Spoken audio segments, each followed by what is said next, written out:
pick 3 colours. Right now, any 3 colours you like, and they don't have to be these colours, because we're going to do a focused mini abstract exercise built around 3 colours. Try not to think about it, just go with your gut. Now, I've gone with yellow, green and red for mine, as you can see. And for me, it all started with the green, really. I wanted to use green more in my work, and this just seemed like a really good place to experiment with it. And the red is just a natural contrast with the green, as they are complementary colours, so they're sitting opposite each other on the colour wheel. And then the yellow, well, I picked that because it mixes really well with both green and red. And when you mix it with green, you'll get a lovely, warmer, brighter green. And when you mix it with red, of course, you're going to get orange. So it works really well with both colours and kind of harmonises with them. So what colours have you picked? Let me know in the comments. I would love to hear. Now, you're also going to want to grab some paper for this one, and any kind of paper that works with acrylic paint is going to do really well. I've gone with a bright white cardstock instead of mixed media paper. I use mixed media paper a lot, but today I just really wanted that bright white background to set these colours off. You can see mixed media paper tends to be a little bit off-white, well, at least the ones I've got anyway. So I'm going to use an ordinary heavyweight cardstock, and this is actually a cardstock that I use for my card making, but it takes acrylic paint really well. Another thing you're going to want to grab is a brush, and pick a acrylic paint brush, something that's going to work with your acrylic paints, but that you don't use a lot of. So something from your art stash that you kind of reach over to pick other brushes instead. And for me, that's the longer haired flat brush. You've often seen me use the short flat brush. I kind of use that a lot. It's just basically because I overlook this long haired one. So I thought this is going to be a really good place to get that brush used, try it out and see what things I can make with it, what kind of marks I can make with it. And you get a swishier movement with the longer brush hairs than with that shorter one. I'm going to go straight in with my mini abstract now, so let's mini abstract. This really is a great exercise to just get playing with the stash that you forget to use. And we're all about using our stash, aren't we, and not just buying new stash. Although, saying that, everything I have used today is listed in the description below as always. I know, bit of the pot calling the kettle black. We all love new stash. But yeah, today I really want to encourage you to use what you already have. Now, there's a couple more things that you're going to need for this exercise today, and that's a couple of pens or pencils in the same colours as your paints, the colours that you've chosen. Now, green is a colour that I generally have trouble with unless I'm using it with foliage on florals, but for abstracts it's not one that I'll pick. I won't go out of my way to pick it.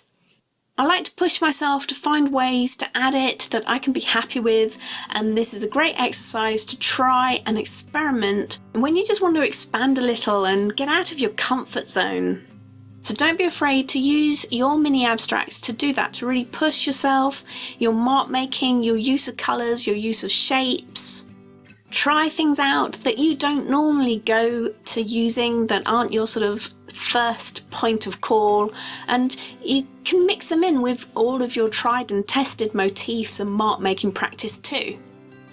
Now for this I wanted to let a little bit of dry brushing texture sneak into this piece, and for the first couple of marks in the green yellow block there's a lot of dry brushing going on there and then layering over the top of the dry brushing, but the translucent yellow paint, you can still see that dry brush texture peeking through it. Another place to spot dry brushing as I work is when I add the red blocks, and here they feather out at the edges, but particularly as they move towards the centre line of the piece. Now these kind of textures might look like accidental mark making, but they are actually added with purpose. So this is another thing to think about as you're building your mini abstract. And play and experiment with the way you load the brush with colour to add these kind of texture details. So remember that for dry brushing you only really need a tiny bit of paint on your brush, and for good coverage you often need to load a lot more paint onto the brush than you would think, especially if you're using acrylic paint.